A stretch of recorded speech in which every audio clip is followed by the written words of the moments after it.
से 10 दिवसीय NCC camp के समापन के अवसर के ऊपर एनसीसी इस यूनिट के सीओ साहब, इस यूनिट के अन्य पदाधिकारी मित्रों, मेरे सामने मंच के ऊपर विराजमान बहुत ही सम्मानित और बहुत ही आदरणीय दोनों महिलाएं, इस स्कूल के संचालक और इस कैंप को बहुत ही सुंदर ढंग से ऑर्गेनाइज कर रहे सरपंच साहब, मेरे बहुत पुराने मित्र भाई मुकेश जी, तोशाम के सरपंच राजेश जी, सुरेंद्र जी, बहुत ही सुंदर, बहुत ही गजब का और बहुत ही बढ़िया मंच का संचालन कर रही दोनों बहनें, और मेरे लगातार इस कार्यक्रम में पिछले 2 महीने से हमारे हर चीज में शामिल सारे पत्रकार बंधु, डॉक्टर साहब, अलग अलग स्कूलों से आए सभी अध्यापक मित्रों और सभी कैडेट्स को मेरा प्रणाम, मेरा अभिनंदन। मुझे बहुत सारी बातें आपसे बांटनी थी, बहुत सारी बातें मुझे कहनी थी, और मैं समझता हूं मुझे ही नहीं,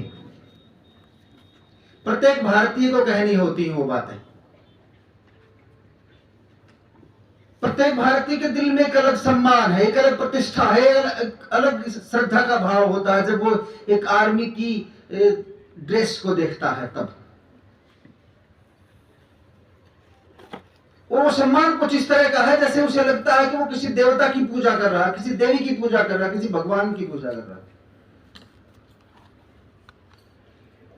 जब आप कहीं किसी यात्रा पे जा रहे होते हैं और अचानक के आपको लगता है कि कोई आर्मी का वाहन गुजर गया, तो आप अचानक आपके हाथ उठते हैं उनके सम्मान में, उनके प्रतिष्ठा में, उनके अभिवादन में।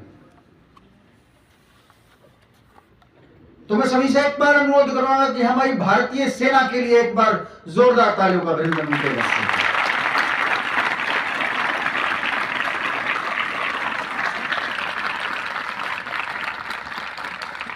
और जब इससे इस अवधारणा को लिया गया होगा, एनसीसी की अवधारणा को लिया गया होगा, तब एक विचार बना होगा, एक अवधारणा पैदा हुई होगी, एक कंसेप्ट बना होगा कि क्यों हम नौजवान बच्चों के अंदर जीव भाव पैदा करें। और इसके मूल में मुझे लगता है कि केवल एक बात रही होगी कि जो हमारा सामान्य समाज का जो ढांचा है ना, मैं अभी थोड़ी देर पहले जब हम बैठे थे तो सीओ साहब से मैं छोटे मोटे सवाल पूछ रहे थे उत्तर और दक्षिण के लिहाज के। तो हम बात कर रहे थे कि क्या अंतर क्या है इस बात में, कि जब कई बार हम चर्चाएं करते हैं उत्तर भारत और दक्षिण भारत के बीच की, तो वो कह रहे थे कि यहाँ के इलाके के जो लोग हैं वो प्रत्येक शेर जैसा है, ताकतवर है, वो डरता नहीं है किसी से। और ये हमारे समाज की एक मूल बात तो है, उसके डीएनए में शामिल है ये, लेकिन एक चीज और शामिल है, वो है कि हमारे समाज में अराजकताएं ज्यादा हैं, हमारे समाज में उच्छृंखलताएं ज्यादा हैं, हमारे समाज में कानून के पालन न करने की जो भावना है वो बलवती होती जाती है। हमारे रोल मॉडल वो लोग होंगे जो अपराधी किस्म के होते हैं, हमारे नौजवानों के। हमारे रोल मॉडल वो लोग होंगे जो गलत तरीकों से, खराब तरीकों से समाज में पैसा कमा रहे होंगे या वो कानून को तोड़ रहे होंगे वो। और तब कहीं जाकर के मैं समझ रहा हूं कि एक भावना पनपी होगी, हमारे जो नीति नियंता थे उनके दिमाग में ये बात पनपी होगी कि छोटे बच्चों के अंदर ये बात पैदा की जानी चाहिए किसी तरह से। क्योंकि एनसीसी के जो माने हैं वो है देश सेवा, एनसीसी के माने हैं वो राष्ट्र की भक्ति, एनसीसी के माने हैं कि समाज में निस्वार्थ भाव से सेवा की जानी चाहिए। एनसीसी के मानने हैं कि समाज की जो अराजकता से भरी जिंदगी है, इसमें आप अपनी ऊर्जा को डिसिप्लिन और अनुशासित रख करके चले आगे। और यही जरूरी है, क्योंकि जब आप समाज में अपनी साझी यात्रा कर रहे होते हैं तो आपका जीवन निरपेक्ष जीवन नहीं होता, आपका जीवन सभी लोगों के साथ जुड़ करके सापेक्ष जीवन होता है।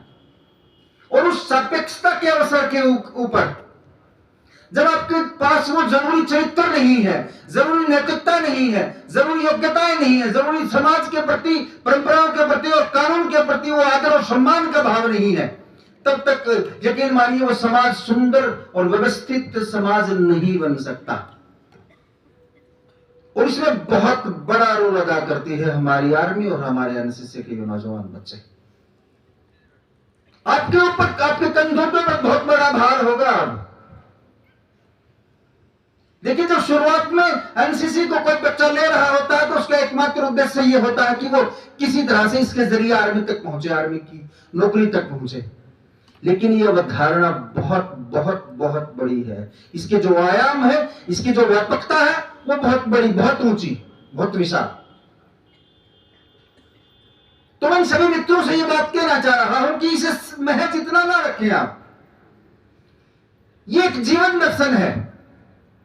जब आप यहां से जाएंगे, मुकेश जी कह रहे थे थोड़ी देर पहले कि 10 दिन की जो अनुशासित यात्रा यहां रही है, इसके बाद ये सारे बच्चे बदल जाएंगे और जैसे ही कल से स्कूल में पहुंचेंगे तो सभी से अलग होंगे, सभी से अलग दिखेंगे। एक अनुशासन का भाव, एक व्यवस्था का भाव रहेगा इनमें।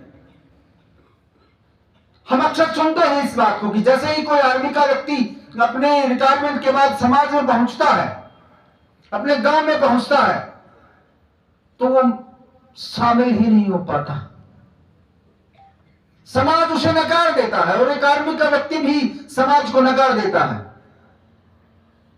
और आप अगर इसके गहरे अर्थों में जाएंगे तो मैं आपको बताना चाह रहा हूं कि वो समाज का फेल्योर है कि आप एक ऐसे व्यक्ति को स्वीकार नहीं कर पा रहे जिसके पास 20, 25, 26, 30 सालों तक का अनुशासित जीवन का एक पूरा अनुभव है, लंबा चौड़ा अनुभव, जिसे कानून की पालना करना आता है, जिसे अपनी ऊर्जाओं की रक्षा करना आता है, जिसे अपने देश की रक्षा करना आता है, जिसके लिए पहले पायदान पे यदि कोई चीज है तो वो देश है, समाज है, जो अपने देश की रक्षा के लिए अपने प्राणों की आहुति, सर्वोच्च बलिदान देने के लिए तैयार है, उसे भी समाज अगर स्वीकार नहीं कर पाता तो केवल एक कारण है कि वो समाज की अराजकता और समाज की उच्छृंखलता को समाहित नहीं कर पाता और वो समाज का पूरी तरह से फेलियर है। यह समाज के लिए नुकसान है, यह समाज का दुर्भाग्य है। जब भी कभी चर्चाएं चलती हैं तो उन्हें बहुत अलग ढंग से मान करके उससे सिरे से खारिज कर दिया जाता है। लेकिन काश एक आर्मी का दिखला हुआ, अनुशासित, समझदार, पढ़ा लिखा व्यक्ति राजनीति के उन पदों तक पहुंचता जहां कानून बनाए जाते हैं, तो वो देश की तस्वीर बदलती है उससे। तो मैं सभी नौजवान मित्रों से, जो बच्चे यहां हैं, उनसे एक अनुरोध, एक गुजारिश अवश्य करूंगा। और गुजारिश ये है कि भले ही जब आप इसमें आए थे तो आपका एक संकीर्ण एक उद्देश्य रहा होगा कि किसी तरह से हमें इसके जरिए आर्मी तक पहुंचना है, लेकिन ये इसकी व्यापकता को कम कर देगा। इसका मूल उद्देश्य केवल एक भाव है इसका कि जब आप जीवन जिए तो आपकी जो पूरी यात्रा है वो केवल अकेले की यात्रा ना हो। जब आप जीवन जिए तो आपके अलग अलग निहित कर्तव्य हैं, अपने देश के प्रति भी हैं, अपने समाज के प्रति भी हैं, पूरी मानवता के प्रति भी हैं और उस पूरी पृथ्वी ब्रह्मांड के प्रति भी हैं। और एनसीसी हमें सिखाती है क्योंकि उसका मोटो ही ये है कि मैं नहीं, आप हैं पहले। और जब ये बंटवारा हो गया कि मैं नहीं, पहली मेरी प्राथमिकता आप हैं, तो उस आप में सब चीजें शामिल हैं। उस आप में शामिल है आपका गांव, उस आप में शामिल है आपके समाज के प्रति कर्तव्य, उसमें शामिल है आपकी मानवता के प्रति भलाई के काम, उसमें शामिल है आपके देश के प्रति काम। ये चीज अगर आपने सीख ली और ये चीज अगर आपके अवचेतन में पहुंच गई तो यकीन मानिए फिर बदलेगी वो देश की तस्वीर। क्योंकि बहुत फर्क होता है किसी चीज को सीख करके उसको जीवन में ढालना। तो मेरी महज एक छोटी सी सिंपल सी सलाह इन सभी विद्यार्थियों से है जिन्होंने 10 दिन तक यहां समय गुजारा है, बहुत उपयोगी समय यहां गुजारा है। जिस तरह की ट्रेनिंग आपकी हुई है, जिस तरह का प्रशिक्षण आप सभी का हुआ है, इन आर्मी के सभी प्रबुद्ध और बहुत मजबूत लोगों के साथ, उसको अपने जीवन में अवश्य ढालें। वो आपके जीवन दिनचर्या का हिस्सा बन जाए, वो इस यात्रा का हिस्सा बन गए, आपकी जीवन यात्रा का हिस्सा, तब ये पूरी जो कवायद है तब इसकी सार्थकता सिद्ध होगी। वरना यकीन मानिए, और मुझे कहने में ये डर भी है कि अगर आप ऐसा नहीं कर पाए तो मुझे माफ करिएगा, ये सारी कवायद, सारी मेहनत, सारा पैसा, सारी ऊर्जा बर्बादी की दिशा में चली जाएगी। तो एक सिंपल गुजारिश, एक सिंपल सी प्रार्थना, एक छोटी सी गुजारिश ये कि जैसे ही आप कल से अपने स्कूलों में पहुंचे तो अपने घर वालों को भी, अपने माता पिता को भी, अपने साथियों को भी, अपने पीयर ग्रुप को भी, अपने अध्यापकों को भी, अपने स्कूल को भी और अपनी संगति को भी बता दें कि जीवन में जब हम जीने चले तो केवल हम नहीं हो वहां, क्योंकि भारत देश का समाज अगर आज सबसे ज्यादा किसी चीज से गुजर रहा है तो राष्ट्रीयता की संक्रमण की भावना से गुजर रहा है। हम धीरे धीरे सभी चीजों के बारे में सोच पाते हैं लेकिन देश और समाज के बारे में नहीं सोच पाते। ये वो सही अवसर है, ये वो किनारा है जब हमें देश के बारे में और समाज के बारे में सोच करके काम करना चाहिए, तभी जाकर के हम आगे बढ़ेंगे। क्योंकि आज हम उस किनारे पे खड़े हैं, आज हम उस युद्ध के मुहाने पे खड़े हैं। जब तक हम संगठित, एकत्रित और एकता के साथ अपनी लड़ाई को नहीं लड़ा, अपनी सकारात्मक लड़ाइयां और अपनी दुश्मनों के साथ की लड़ाइयां अगर साझे रूप में हमने नहीं लड़ी तो हम इस दौर से बाहर हो जाएंगे। बहुत सिंपल, एक बार फिर से इस सुंदर आयोजन के लिए बहुत सुंदर परफॉर्मेंसेस हमारे बीच में रही हैं। मैं उन दोनों बहनों को सचमुच मुबारकबाद दूंगा, बहुत बढ़िया गजब उच्चारण के साथ, बहुत बढ़िया मंच के संचालन के साथ, क्योंकि मंच के संचालक पर निर्भर करता है कि उस मंच की गरिमा हो कैसी।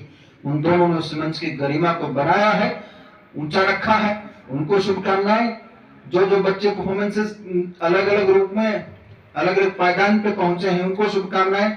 और हर उस विद्यार्थी को शुभकामनाएं जो यहाँ आकर के इस 10 दिन के प्रशिक्षण में कुछ लेकर के जा रहा है, वो अपने जीवन में ढालें, ये मैं उनसे आह्वान करूंगा। मैं सीओ साहब का भी धन्यवाद करता हूं और यहाँ की सारे जो आपका जो कार्यक्रम है, प्रशिक्षण का कार्यक्रम है, इसमें जुड़े हर उस व्यक्ति को मैं धन्यवाद देता हूं कि नियति ने आपको एक बहुत बड़ी जिम्मेदारी दी है। मैं अक्सर कहा करता हूं कि अगर किसी ने पिछले जन्म में सबसे ज्यादा तपस्या की है तो वो आर्मी का एक व्यक्ति है।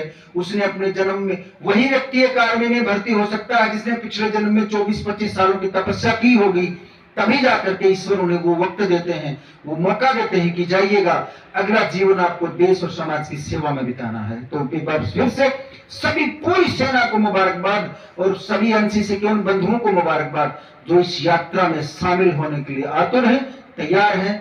सम्मान, प्रतिष्ठा, इज्जत के लिए जो मुझे यहाँ मिली है उसके लिए धन्यवाद करता हूँ और शुभकामनाएं देता हूँ। और सीओ साहब को भी दिल से शुभकामनाएं देता हूँ, धन्यवाद भी देता हूँ कि इतने प्यार से, इतने प्रेम से, इतने अच्छे ढंग से वो बात कर रहे थे। किसी टीम का लीडर अगर उन जैसा जमीनी व्यक्ति हो तो वो टीम यकीनन सफलता की बड़ी ऊंचाइयां अवश्य छुएगी। उनको शुभकामनाएं, उनके परिवार को शुभकामनाएं, सभी को शुभकामनाएं देते हुए एक बार फिर से आपका धन्यवाद करते हुए मैं अपनी वाणी को यहाँ विराम दे रहा हूँ। बहुत बहुत धन्यवाद।